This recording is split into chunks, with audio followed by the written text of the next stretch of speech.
Welcome, everybody, to the NFL Prezidential Address for Week 10. This is part 2. We're going to be looking at 4 side bets in this segment. Make sure to check out part 1, where we take a look at the 4 totals that I signaled out for you guys. I'm Lawrence Presman. I'm the host, co-founder of WagerTalk.com, and absolutely rolling in every single sport right now. Guys, let's get straight to it. San Fran going into Jacksonville, -3 for San Francisco, a total that has been bet up to 46. And, well, the bottom line on this game is San Fran is a better team than Jacksonville, and I think a much better team at that. Now, I'm not implying that Jacksonville isn't a good team. They are. They're an up-and-coming team, and they're a playoff team. But I think San Fran is the best team in all of football. They've also just added 2 big-time defenders on their roster. And, yeah, they lost 3 games in a row. Terrible. I get it. I don't know if they're going to lose another game this year. Now, when you look at the Jags, they're a good team. They're not a great team. They're not one of the elite 5 teams in football right now. In their 8 games they have played this season, they have only beaten 1 good team, and that was the Bills. On their 5-game win streak, they beat Pittsburgh, shitty, New Orleans, shitty, Indianapolis, shitty, Buffalo, good, Atlanta, shitty. San Fran have lost 3 games in a row. Those were against Cincinnati, Minnesota, and Cleveland. All much better teams than the teams that the Jags beat, minus the Bills. So we're going with San Fran here. I believe San Fran should be the favorite to win the Super Bowl. I look at this team and I find no holes anywhere. Even with Debo out, they have weapons all over their field, and their D just got 2 big-time players and should be absolutely lights out. If anyone said San Fran was going to lose 4 games in a row this season, I would have asked what drugs they were smoking and, well, if they could give me some. I frankly didn't see them losing 3 games in a row. Here we have a better team, by far, in dire need of a win, playing against a fat and sassy Jags team who've won 5 in a row. I want to bet the better team, the hungrier team, the team that must win to turn their momentum around. We're going to take San Fran -3 against Jacksonville. Now, the next 3 games we're going to talk about is Cleveland going into Baltimore, Indianapolis playing the Patriots, and Las Vegas against the Jets. Before we get into that, I want to give out a promo code for you all, Prez30, Prez 30. That's 30-day all-access pass for only $8 a day. And to give you guys perspective, I made double-digit profit in college basketball last year. I made close to 100 units of profit in NBA last year, and I've started this NBA season 10-2. I'm up double-digit profits in NHL right now, and on a big roll, just won my last 2 games, and really I think I'm 66% in my last 20. I'm rolling in NFL, and my college football has won the last 2 weeks in a row. So if ever there's a time to bet my plays, this is it. Please take advantage of that promo code, Prez30, 30-day all-access pass for only $8 a day. Okay, guys, let's talk Cleveland, +6 against Baltimore. I know, Baltimore is unstoppable. I get it. Super Bowl contending team, I get it. Lamar for MVP, I get it. A team that might be the greatest team in the history of the world across all sports. I get it. Yeah, I don't get it. I know they've won 4 games in a row, and they've won most of them easy. They did beat 2 good teams along the way, including whooping Seattle 37-3 and beating up Detroit 38-6. Baltimore also kicked the crap out of Cleveland on October 1st, 28-3. With that said, Cleveland started Thompson Robinson at QB. I was always curious about these hyphenated names. If his kid gets married and they have a hyphenated name, is that going to be 4 hyphenated names? And then when does it end? I digress. Thompson Robinson played QB in that game, and he had 36 pass attempts that resulted in a Justin Fields-like 121 yards. So I'm throwing that game out the window. I don't care about it. So what am I betting here? I'm betting Cleveland. Why am I betting Cleveland? Well, first off, it's not easy beating the same team twice in a year, and Cleveland is going to be at their best this Sunday.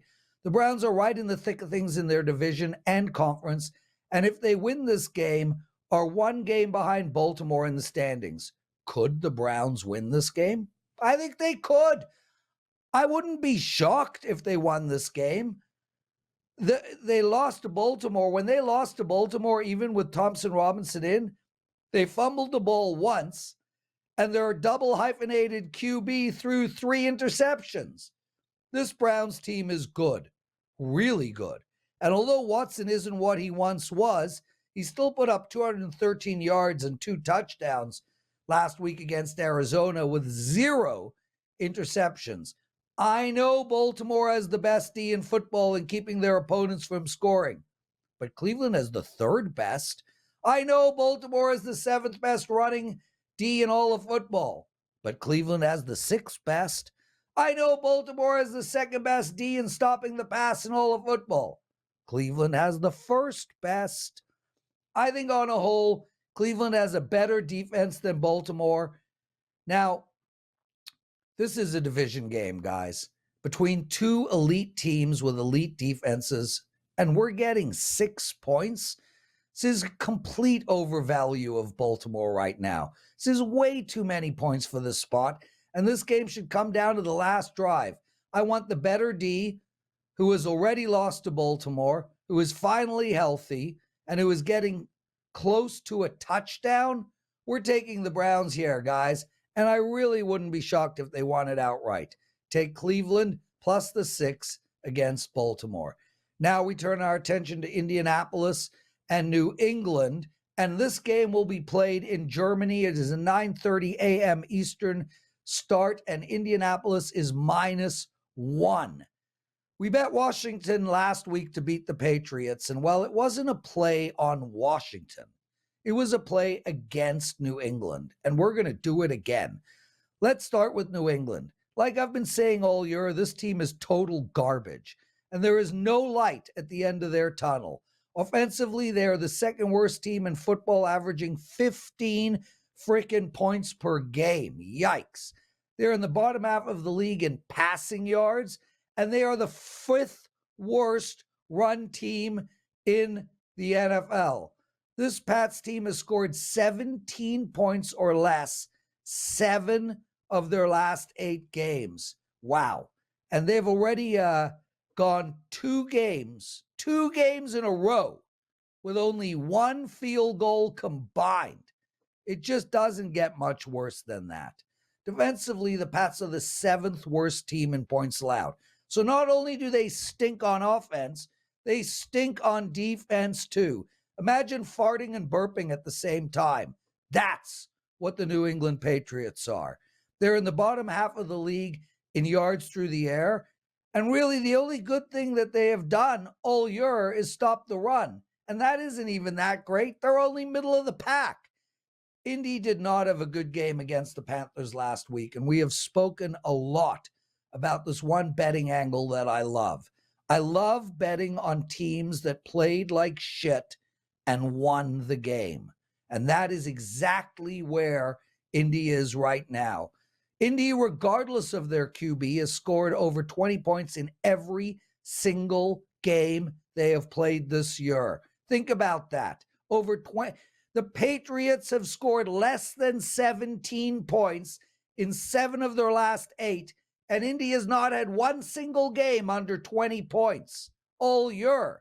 They've actually gone over 21 in 8 of their 9 games. In their last 3 games, they put up 27, 26, and 37. And 2 of those games were against Cleveland and New Orleans, both with way better defensive units than the crappy New England Patriots. So let's assume Indy plays one of their worst offensive games of the entire season and puts up only 20 points against the Pats. Are we then to assume the Pats, who can't get 20 if you spotted them 19, will all of a sudden be able to put up points? How? In the Pats' last 8 games, they've put up over 17 once. I've said that 3 times. Yes, once over 17. So now we're just to assume this is the week, guys. What they needed an airplane ride to Europe to find their offense, because maybe they left it there last year. Oh my God. Are the Pats still living on their Brady days? I don't understand. How were they favored against Washington? Why is this almost a pick 'em? Whatever. We're taking Indy minus the 1 against New England. Now we'll look at the New York Jets going into Las Vegas. Line has been bet down. It was minus 2.5. It is now minus 1.5 for the New York Jets. And this is an interesting spot. From my perspective, it's an interesting spot to bet on the Raiders and against the Jets.